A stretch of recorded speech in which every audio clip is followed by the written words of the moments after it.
Spirit of Babel.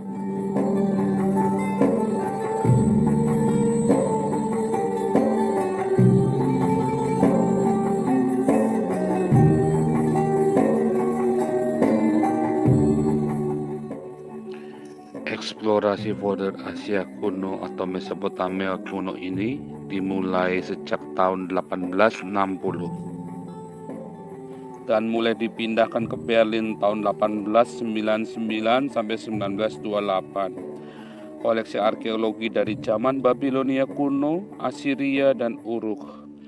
Kota tua gerbang Istar digali dan diangkut ke Berlin dan dikonstruksi ulang dengan bahan aslinya sesuai dengan konstruksi sebelumnya.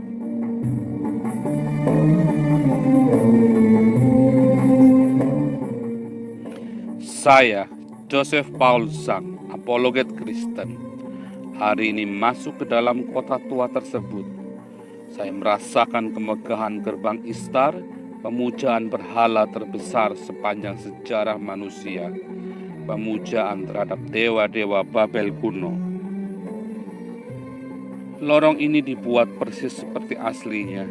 Semua dinding mozaik bergambar ini juga merupakan bahan asli yang diangkut dari eksplorasi di kota Babilonia kuno. Ukuran dan desainnya dibuat sedemikian rupa sehingga kita bisa merasakan suasana gerbang Istar di Babel kuno saat itu.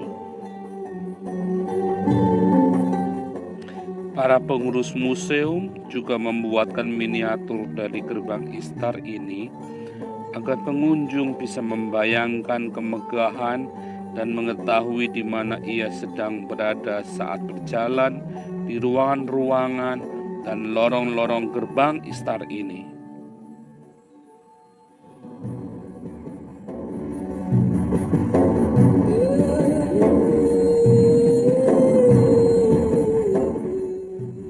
Mozaik bergambar makhluk spiritual atau Snake Dragon ini, Bapa segala Marduk, diukir di dinding di gerbang Istar ini sebagai penjaga para dewa.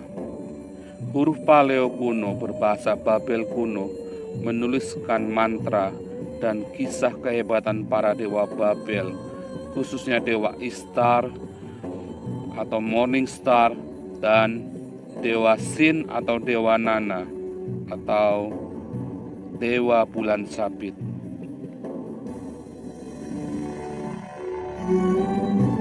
Tidak ketinggalan pula kuil Marduk atau Merodach Temple. Marduk adalah sebutan bagi para dewa. Dewa disebut Marduk. Di Babel ada Marduk Istar, Marduk Nana, Marduk Ea, Kula, Endil, dan Marduk lainnya. Kuil Marduk ini adalah kuil besar untuk pemujaan para Marduk ini. Dan Marduk yang paling dimuliakan di kuil yang tingginya 92 meter ini dari zaman Nimrod, pendiri Babel, sampai Raja Nabonidus, raja terakhir Babel, adalah Nana atau juga Sin dan Istar.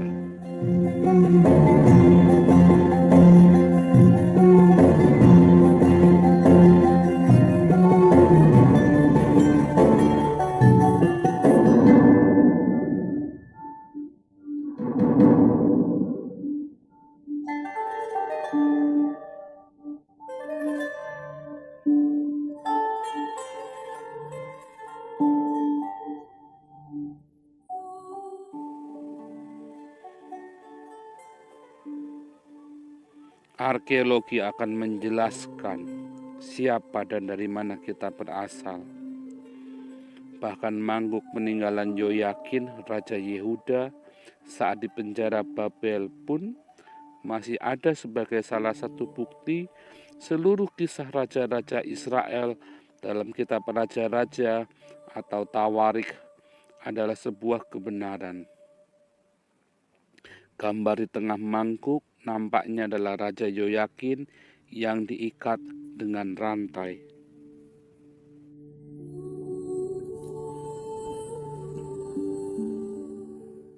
Era kebangkitan teologi liberal menjadi motivasi bagi para arkeolog untuk menyelidiki semua peristiwa yang tertulis di dalam Alkitab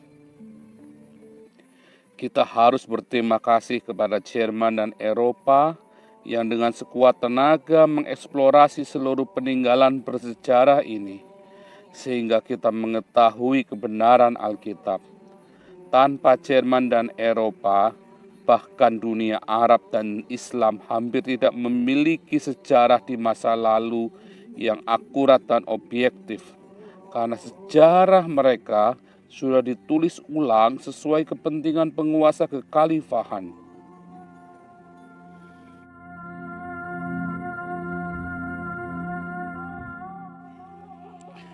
Dari mitos-mitos di Babel seperti patung wanita dengan tubuh harimau bersayap atau Sphinx, dan lembu bersayap atau Shedu dari Assyria, binatang spiritual Babel ini, kita juga akan tahu dari mana semua mitos binatang dalam Al-Quran.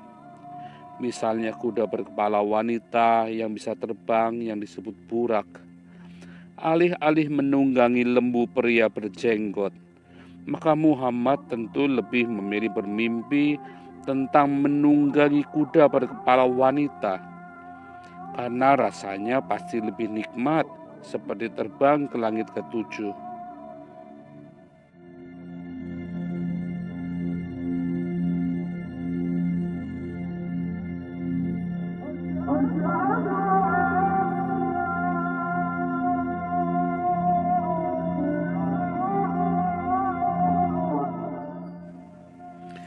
Klaim Muhammad sebagai keturunan Abraham sangat bertolak belakang dengan mitologi yang dianutnya. Mitologi Muhammad lebih banyak mengadopsi mitologi Babel ketimbang Ibrani.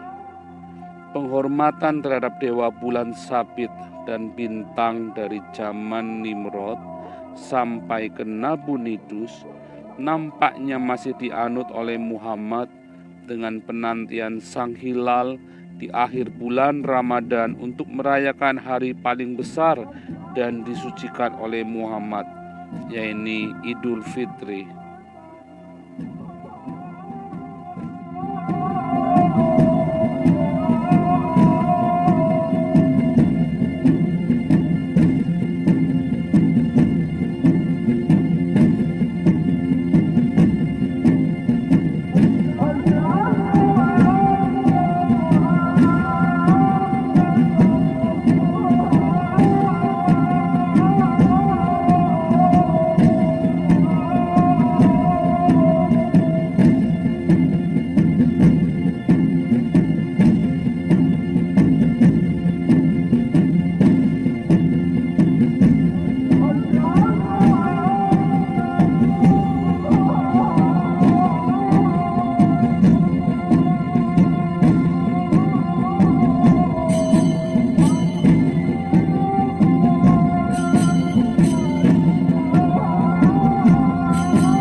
Kostum haji, yaitu selembar kain yang dililitkan di tubuh seorang yang melakukan perjalanan spiritual, ini sangat erat dan melekat dengan paganisme Babel dan Islam.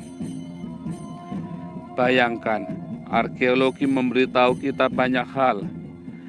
Bahkan Muslim pada umumnya tidak pernah mengakui dan tidak pernah tahu bahwa ada banyak sekali revisi pada kitab suci mereka dari sejak zaman Umayyah sampai dengan hari ini. Pada abad ke-20 saja, sedikitnya sudah ada 4 revisi dari Al-Quran. Mulai dari tahun 1924 di Kairo, kemudian 1975 di Maroko, 2003 di Madinah, dan yang terakhir 2019 di Suriah. Bahkan teks-teks atau naskah tua Al-Quran yang masih berupa tulisan Arab gundul. Ada di Damaskus dan di Aleppo, dan terlihat ada banyak sekali perubahan-perubahan di dalamnya.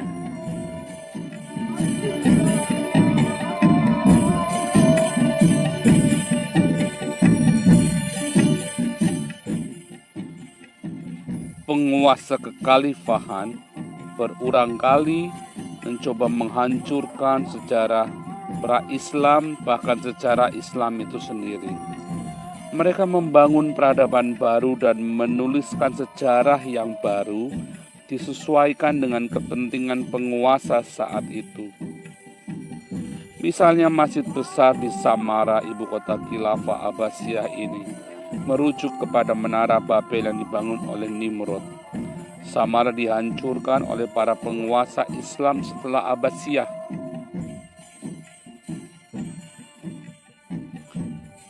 Raqqa adalah sebuah kota di barat daya sungai Efrat di Syria. Dahulu Raqqa adalah sebuah kota Kristen.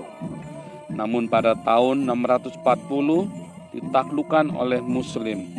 Mereka menyerahkan kota ini kepada Iyad bin Khan dengan perjanjian agar diizinkan tetap bisa menjadi seorang Kristen dan memeluk agama Kristen.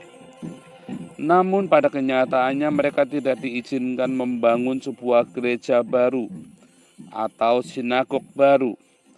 Akhirnya kekristenan nyaris lenyap dari Raqqa. Bahkan sinagog Yahudi terakhir bertahan sampai pada abad ke-12. Gereja yang tersisa adalah gereja Koptik dari Ortodoks yang hanya merupakan komunitas kecil saja. Tahun 1915 terjadi genosida bangsa Armenian oleh Turki. Mereka kemudian ditampung di Raqqa, membentuk komunitas Kristen baru di sana. Tahun 2014, Raqqa menjadi pusat pergerakan Daulah Islamiyah. Mereka membunuh semua orang Kristen di Raqqa yang tidak mau konversi ke Islam. Maka di tahun 2015, pasukan koalisi yang dipimpin oleh Perancis menghancurkan hampir seluruh kota Raqqa.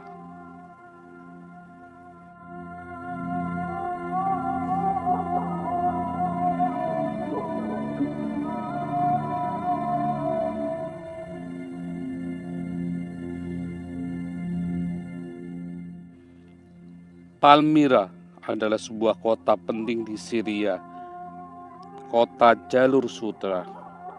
Palmyra menjadi Kristen di abad keempat dengan merebaknya kekristenan di Roma menjadi agama negara oleh karena pekabaran Injil para murid Yesus. Kemudian di abad ke-7, para Rasidun melakukan pembantaian besar-besaran dan mengislamkan Palmyra. Bekas kuil dewa Bel dihancurkan dan dijadikan masjid. Kemudian khalifah berganti khalifah dan terjadi perang sipil Islam di Palmyra, menghancurkan seluruh kota dan bahkan kuil dewa Bel. Di zaman Ottoman, Palmyra merupakan salah satu kota administrasi yang penting. Palmyra terus dibangun dari generasi ke generasi karena letaknya yang strategis. Namun tahun 2013 terjadi perang sipil di Syria dan Palmyra pun dihancurkan sekali lagi.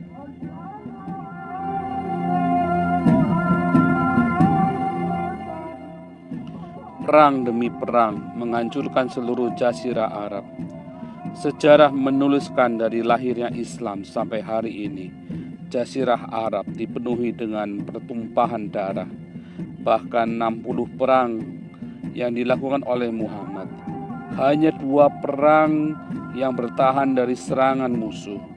58 perang Muhammad adalah sebuah agresi aktif atau perampokan sadis atau berusaha untuk mengislamkan bangsa lain atau daerah lain dengan pedang dan pertumpahan darah, dibunuh atau bersyahadat. Kota Mekah diambil oleh Muhammad dari tangan suku Quraisy, sukunya sendiri setelah ia memenangkan perampokan besar terhadap rombongan pedagang Quraisy yang hari ini kita kenal dengan Hari Raya Idul Fitri.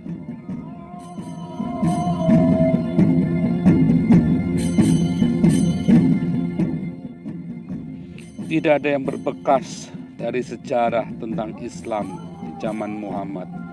Bahkan rumah istri Muhammad pun sudah dijadikan toilet umum. Seluruh makam keluarga Muhammad, anak cucunya, sudah dihancurkan. Tinggal tersisa kuburan Muhammad yang belum pernah dicek apakah Muhammad benar dimakamkan di situ atau orang lain. Dan tersisa juga Ka'bah di Mekah, tempat orang Islam menyembah hilal yang dahulu bernama Hubal, Nana, Sin, Helel bin Sakar, dewa bulan sabit yang disembah Nabonidus dan Nimrod, raja terakhir dan raja pertama Babel.